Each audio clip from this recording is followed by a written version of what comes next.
Moje ime je Marko Milenković, gledate rubriko Gospodarstvo. Praktično od konca druge svetovne vojne ima človeštvo večino svojega premoženja v ameriških dolarjih, ki prevladujejo tudi v mednarodni trgovini. To daje Združenim državam Amerike ogromno moč, ki se vse več držav poskuša izogniti. Ali to res predstavlja tako imenovano dedolarizacijo, upad vpliva ameriškega dolarja in kaj bi sploh lahko nadomestilo dolar? Evro, juan, košarica valuta, nekakšna nova digitalna valuta, bitcoin, morda zlato.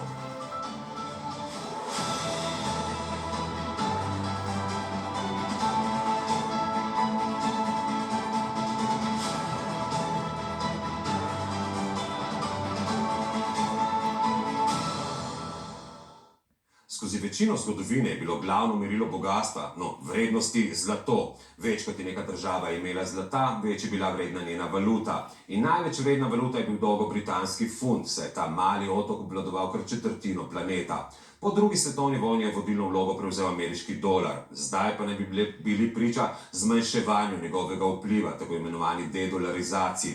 Po nekaterih navedbah je dolar lani izgubil svojo premoč kar 10-krat hitreje kot v preteklih 20 letih. In vse pogostejša so opozorila, da če valuto prevečkrat zlorabiš, jo bodo druge države prenehale uporabljati. Ampak kaj se je spremenilo? Predvsem sankcije. ZDA sicer že dolgo samovoljno uveljavljajo sankcije, zdaj pa tudi proti državam, kot sta Iran in celo Rusija. If the US and Europe can seize, that is to steal, the central bank reserves of Russia, which is a significant power, a large country, not only Venezuela and Iran and Afghanistan, they have to take measures to protect them. ZDA pa tudi EU so lani Rusiji najprej zamrznile, nato pa zasegle na stotine milijard dolarjev deviznih rezerv. Takšnih ukrepov niso izvajali niti na vrhuncu hladne vojne. Rusijo so izključili tudi iz sistema medbančnih poravnav SWIFT in jo pahnili v tehnični bankrot, saj v določenem trenutku ni mogla odplačati svojih obveznosti. In to ne zaradi pomanjkanja sredstev, ampak zato, ker so jo izključili iz sistema. To sicer ni dalo želenih rezultatov, saj Rusija še vedno dosega gospodarsko rast višjo od številnih zahodnih držav. Ampak če ZDA lahko to naredijo državi, kot je Rusija, se druge, manjše države raje zavarujejo. So the result which America intended for Russia was not achieved. And to the contrary, it has now made everyone be scared of the American dollar as world currency. So King Dollar, the American money, is collapsing on the global stage. Poglejmo pa podatke. Glede na povprečje zadnjih 20 let je dolar lani res izgubil 8 odstotnih točk v deležu svetovnih deviznih rezerv, ki jih imajo centralne banke.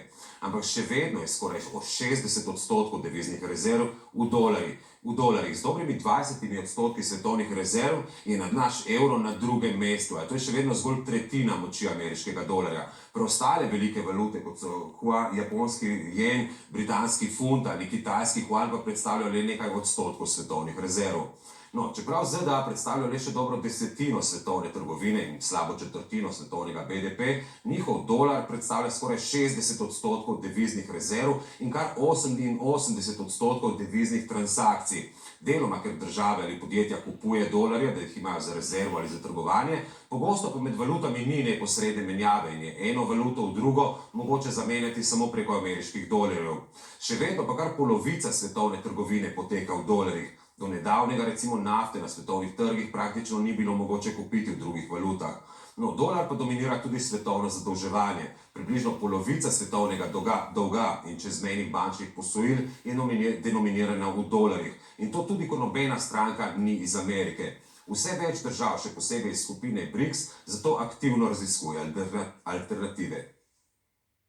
E quando eu falava de que era preciso criar uma nova moeda, que país do tamanho da China e do tamanho do Brasil não precisa negociar com base no dólar. Você pode ter uma moeda criada, sabe, que pode ser organizada pelos bancos centrais dos dois países e a gente fazer a nossa troca comercial, as nossas moedas.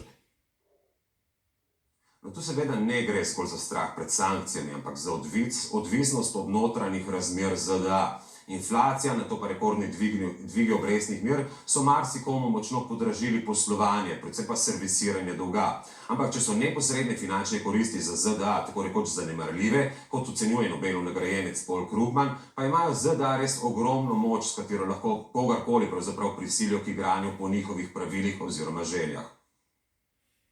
Many countries in the global south have their foreign debt denominated in US dollars. And as the value of the US dollar increases against their own domestic currencies, it makes it even more difficult for those countries to pay off their debt. No, takšnim razmeram na svetovnih trgih nasprotujejo predvsem države iz skupine BRICS, torej Brazilija, Rusija, Indija, Kitajska in Južna Afrika. Čez mesec dni v začetku junija pa naj bi se jim pridružilo od 13 vse do 19 novih članic. In tu gre za države kot so Nigerija, Mehika, Urugvaj, Malezija, pa tudi Iran, Združeni arabski emirati in celo Savdska Arabija. Že osnovne članice predstavljajo približno tretjino svetovnega BDP-ja, razširjene pa bodo imele več kot 40% svetovnega prebivalstva in več kot 60% svetovnih zalog plina.